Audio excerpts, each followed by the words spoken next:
ಕರ್ನಾಟಕದ number 1 PU college Excel PU college Guruvayanakere. Sir, ಈಗ ರಾಜ್ಯದಲ್ಲಿ ಮುಖ್ಯಮಂತ್ರಿ ಬದಲಾವಣೆ ವಿಚಾರಕ್ಕೆ ಸಂಬಂಧಪಟ್ಟಂತೆ ಬಹಳ ಚರ್ಚೆಗಳಾಗ್ತಾ ಇದೆ. ಕಳೆದ 3 ವಾರದಿಂದ ಇದೇ ರೀತಿಯಾದಂತಹ ಚರ್ಚೆ ಗೊಂದಲಗಳು ಸೃಷ್ಟಿಯಾಗಿದ್ದಾವೆ. ಒಂದು ರೀತಿ ಅಡ್ಮಿನಿಸ್ಟ್ರೇಷನ್ ಕುಸಿದು ಬಿದ್ದಿದೆ ಅನ್ನೋ ತರದಲ್ಲಿ ಕಾಣಿಸ್ತಾ ಇಲ್ವಾ ನಿಮಗೆ? ನೀವು ಹೇಗೆ ನೋಡ್ತೀರಿ ಇದನ್ನ? ಅಡ್ಮಿನಿಸ್ಟ್ರೇಷನ್ ಅನ್ನೋದು ಸಂಪೂರ್ಣವಾಗಿ ನೀವು ಹೇಳ್ದಂಗೆ ಕುಸಿದು ಬಿದ್ದೈತೆ. ಇದ್ರ ಜೊತೆ ಅತ್ಯಂತ ದೊಡ್ಡ ಪ್ರಮಾಣದ ಭ್ರಷ್ಟಾಚಾರ. ಅಡ್ಮಿನಿಸ್ಟ್ರೇಷನ್ ಅನ್ನೋದು ಇವರಿಗೆ ಮೊದಲಿಂದನೂ ಲಕ್ಷಿತಿದಲ್ಲ. ಆದ್ರೆ ಇವರಿಬ್ರು ಇಲ್ಲಿ ಡೆಲ್ಲಿಗೆ ಸುಟ್ಕೇಸ್ ಮುಟ್ಸುವಂತ ಕಾಂಪಿಟೇಷನ್ದಾಗ ಭ್ರಷ್ಟಾಚಾರ ಅನ್ನೋದು ಆಕಾಶಕ್ಕೆ ಮುಟ್ಟಿದೆ. ನಿಮ್ಗೆ ಹೇಗೆ ಅನ್ಸುತ್ತೆ ಸರ್, ಮುಖ್ಯಮಂತ್ರಿ ಬದಲಾವಣೆ ಆಗ್ಬೋದು ಅಂತ ಅನ್ಸುತ್ತಾ? ಅದು ಒಳ್ಳೇದು ಕೆಟ್ಟದ್ದು ಅದು ಅವ್ರ ಪಕ್ಷದ ನಿರ್ಧಾರ. ಅದ್ರ ಬಗ್ಗೆ ನಾವು ಇದು ಆಗೋಲ್ಲ. ಯಾಕಂದ್ರೆ ಏನಾದ್ರೂ ಕೂಡ ಈ ಕಾಂಗ್ರೆಸ್ ಪಕ್ಷದಿಂದ ರಾಜ್ಯಕ್ಕೆ ಒಳ್ಳೇದಂತೂ ಆಗುದಿಲ್ಲ. ಯಾರೇ ಡಿ ಕೆ ಶಿವಕುಮಾರ್ ಆದ್ರೂ ಒಳ್ಳೇದಾಗುದಿಲ್ಲ, ಮುಖ್ಯ ಸಿದ್ದರಾಮಯ್ಯನವರು ಕಂಟಿನ್ಯೂ ಆದ್ರೂ ಒಳ್ಳೇದಾಗಿಲ್ಲ ಎಂದು ಇದು ಕೂಡ ಒಳ್ಳೇದಾಗುದಿಲ್ಲ.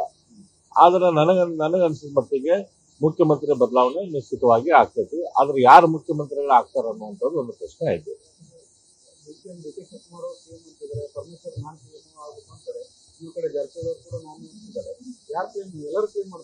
ಅದರ ನಡುವೆ ಮತ್ತೆ ಮಲ್ಲಿಕಾರ್ಜುನ್ ಖರ್ಗೆ ಅವ್ರಿಗೂ ಕೂಡ ಆಸೆ ಇದೆ. ಹಂಗಾಗಿ ಇವರಲ್ಲಿ ಯಾರು ಮುಖ್ಯಮಂತ್ರಿ ಆಗ್ತಾರೆ ಅನ್ನೋದು ಪ್ರಶ್ನೆ. ಈ ಅಹಿಂದ ನಾಯಕರು ಅಂತ ಏನು ಹೇಳ್ಕೊಂಡು ಅಡ್ಡಾಡುವಂತ ನಮ್ಮ ಸಿದ್ದರಾಮಯ್ಯನವರು ಇವ್ರದ್ದು ಮುಖ್ಯಮಂತ್ರಿ ಗಾದಿ ಇಳಿಯೋದು ನಿಶ್ಚಿತ.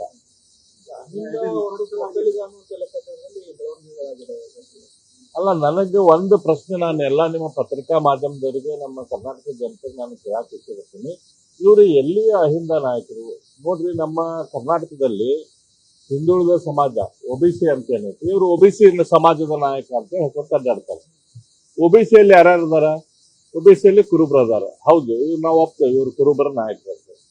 OBCಯಲ್ಲಿ ಈಡಿಗರ ಅದಾರ, ಇವ್ರು ಈಡಿಗರ ನಾಯಕರ. OBCಯಲ್ಲಿ ಮಡಿವಾಳರು ಅದಾರ, ಇವರು ಮಡಿವಾಳರ ನಾಯಕರ. OBCಯಲ್ಲಿ ಸವಿತಾ ಸಮಾಜದವ್ರು ಅದಾರ, ಇವ್ರು ಸವಿತಾ ಸಮಾಜದ ನಾಯಕರ. OBCಯಲ್ಲಿ ಮರಾಠರು ಅದಾರ, ಸಿದ್ದರಾಮಯ್ಯನವ್ರನ್ನ ಮರಾಠರ ನಾಯಕರು ಅಂತ ಯಾರಾದ್ರೂ ಒಪ್ಕೊಂತಾರ? OBCಯಲ್ಲಿ ಕಂಬಾರ ಅದಾರ, ಕುಂಬಾರ ಅದಾರ, ಇವ್ರನ್ನ ಯಾರಾದ್ರೂ ಕುಂಬಾರ ನಾಯಕರು ಅಂತ ಒಪ್ಕೊಂತಾರ? OBCಯಲ್ಲಿ ವಿಶ್ವಕರ್ಮರ ಅದಾರ, ಇವ್ರನ್ನ ಯಾರಾದ್ರೂ ವಿಶ್ವಕರ್ಮರ ನಾಯಕರು ಅಂತ ಒಪ್ಕೊಂತಾರ? OBCಯಲ್ಲಿ ದೇವಾಂಗ ಸಮಾಜ ಬರ್ತೈತಿ, ಇವ್ರನ್ನ ಯಾರಾದ್ರೂ ದೇವಾಂಗ ಸಮಾಜದವರು ಅಂತ ಒಪ್ಕೊಂತಾರ?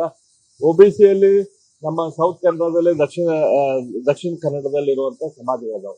ಅವ್ ಯಾವ ಸಮಾಜದವ್ರು ಇವ್ರಿಗೇನಾದ್ರು ಒಂದು ಓಟ್ ಹಾಕ್ತಾರ, ಇವ್ರಿಗೇನಾದ್ರು ಒಂದು ನಮ್ಮ ನಾಯಕರು ಅಂತ ಒಪ್ಕೊಂತಾರ? ಇವ್ರು ಯಾವ ಮೂಲಿ OBC ನಾಯಕರು ಅಂತ ನನಗೆ ಗೊತ್ತಾಗುದಿಲ್ಲ.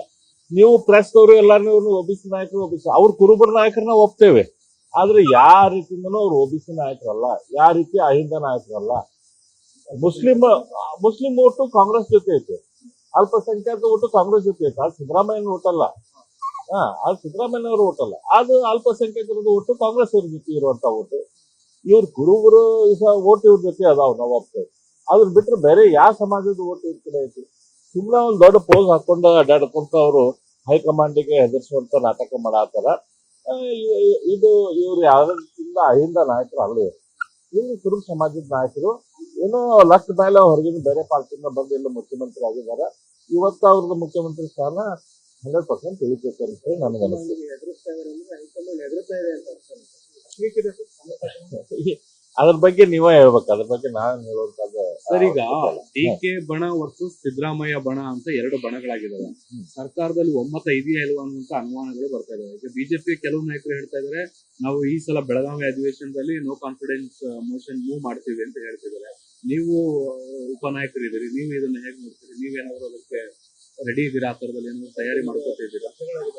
ನಾವೀಗ ಅದ್ರ ಬಗ್ಗೆ ಇನ್ನೂ ಪಕ್ಷದಲ್ಲಿ ತೀರ್ಮಾನ ಆಗಿಲ್ಲ. ನೋ ಕಾನ್ಫಿಡೆನ್ಸ್ ಮಿಷನ್ ತಗೊಂಡ್ಬರ್ಬೇಕು ಬೇಡ ಅಂತ. ಆದ್ರೆ ರಾಜ್ಯದ ಜನತೆಗೆ ಮಾತ್ರ ಈ ಸರ್ಕಾರದ ಬಗ್ಗೆ, ಈ ಮುಖ್ಯಮಂತ್ರಿಗಳ ಬಗ್ಗೆ ಕಾನ್ಫಿಡೆನ್ಸ್ ಇಲ್ಲ. ಅವ್ರ ನಾಯಕರಲ್ಲೇನೆ ಕಾನ್ಫಿಡೆನ್ಸ್ ಇಲ್ಲ. ಅವ್ರ MLAಗಳಿಗೆ ಮುಖ್ಯಮಂತ್ರಿ ಬಗ್ಗೆ ಕಾನ್ಫಿಡೆನ್ಸ್ ಇಲ್ಲ. ಯಾಕಂದ್ರೆ ಅವರೆಲ್ಲಾ ಮಿನಿಸ್ಟರ್ಗಳು, ಅವ್ರ MLAಗಳು ಇವತ್ತು ಡೆಲ್ಲಿಯಲ್ಲಿ ಬಂದು ಅವ್ರು ಬದಲಾವಣೆಗೆ ಪ್ರಯತ್ನ ಮಾಡ್ತಿದ್ದಾರೆ ಅಂತಂದ್ರೆ ಅವ್ರಿಗೆ ಕಾನ್ಫಿಡೆನ್ಸ್ ಇಲ್ಲ. ಅವ್ರ ಕಾನ್ಫಿಡೆನ್ಸ್ ಹೋಗ್ಲಿ, ಸಿದ್ದರಾಮಯ್ಯನವರಿಗೆ ತಮ್ಮ ನಾಯಕತ್ವದ ಬಗ್ಗೆ ಇವತ್ತು ಕಾನ್ಫಿಡೆನ್ಸ್ ಉಳಿದಿಲ್ಲ. ಅದಕ್ಕೆ ಅವ್ರ ಮೇಲೆ ಡೆಲ್ಲಿಗೆ ಬರ್ತಾ ಇದ್ದಾರೆ, ಬಂದು ಹೈಕಮಾಂಡ್ ಬಾಗಿಲು ತಟ್ಟುವಂತ ಕೆಲಸ ಮಾಡ್ತಾ ಇದ್ದಾರೆ. ಇದರರ್ಥ ಅವ್ರಿಗೆ ತಮ್ಮ ಮೇಲೆ ತಮಗೆ ಕಾನ್ಫಿಡೆನ್ಸ್ ಉಳಿದಿಲ್ಲ, ತಮ್ಮ ಪಕ್ಷದ ಮೇಲೆ ತಮ್ಮ ಕಂಟ್ರೋಲ್ ಐತೆ ಅನ್ನುವಂತ ಕಾನ್ಫಿಡೆನ್ಸ್ ಅವ್ರಿಗೆ ಉಳಿದಿಲ್ಲ. ಹಂಗಾಗಿ ಇವತ್ತು ಯಾರಿಗೂ ಅವ್ರ ಮೇಲೆ ಕಾನ್ಫಿಡೆನ್ಸ್ ಇಲ್ಲ. ಬೆಳಗಾವಿ ಅಧಿವೇಶನ ಬರ್ತಾ ಇದೆ, ಏನ್ ವಿಷಯಗಳನ್ನ ಎತ್ಕೊಂಡು ಬಿಜೆಪಿ ಹೋರಾಟ ಮಾಡುತ್ತೆ. ಕೊನೆಯದಾಗಿ ಬೆಳೆದ ಉತ್ತರ ಕರ್ನಾಟಕ ಅಂತ ಬರ್ತದೆ, ಅಲ್ಲಿ ಸಚಿವೆ ಸೆಷನ್ ಮುಗಿದೋಗ್ತದೆ. ಈ ಬಾರಿ ಅದು ಬಂದಿರುವಂತ ಚರ್ಚೆಗಳಾಗ್ತವೆ. ಈ ಸರ್ತಿ ನಾವು ಉತ್ತರ ಕರ್ನಾಟಕದ ವಿಷಯದ ಮೂಲಕನೇ ಚರ್ಚೆಯನ್ನು ಶುರು ಮಾಡಬೇಕು ಅಂತೇಳಿ ಮಾಡಿದ್ದೇವೆ. ನಮ್ಮ ವಿರೋಧ ಪಕ್ಷದ ನಾಯಕರ ನಿಲುವಳಿ ಸೂಚನೆ ಮಂಡಿಸ್ತಾರೆ ಉತ್ತರ ಕರ್ನಾಟಕದ ಬಗ್ಗೆ. ಅದಾದ್ಮೇಲೆ ಉಳಿದವರೆಲ್ಲರೂ ನಾವು ಚರ್ಚೆ ಮಾಡ್ತೀವಿ. ಆದ್ರೆ ಪ್ರತಿ ಸರ್ತಿನೂ ನಾವು ಚರ್ಚೆ ಮಾಡಿದ್ದೇವೆ, ಗಂಭೀರವಾಗಿ ಚರ್ಚೆ ಮಾಡಿದ್ದೇವೆ. ಆದ್ರೆ ಇವರು ಯಾವುದೇ ರೀತಿಯ ಉತ್ತರ ಕರ್ನಾಟಕಕ್ಕೆ ಏನು ನ್ಯಾಯ ಒದಗಿಸಬೇಕು ಆ ನ್ಯಾಯ ಒದಗಿಸುವಂತ ಕೆಲಸ ಸರ್ಕಾರದಿಂದ ಆಗಿಲ್ಲ. ನ್ಯೂಸ್ ಫಸ್ಟ್ ನಿರ್ಭೀತಿಯಿಂದ ನಿಮ್ಮ ಪರವಾಗಿ.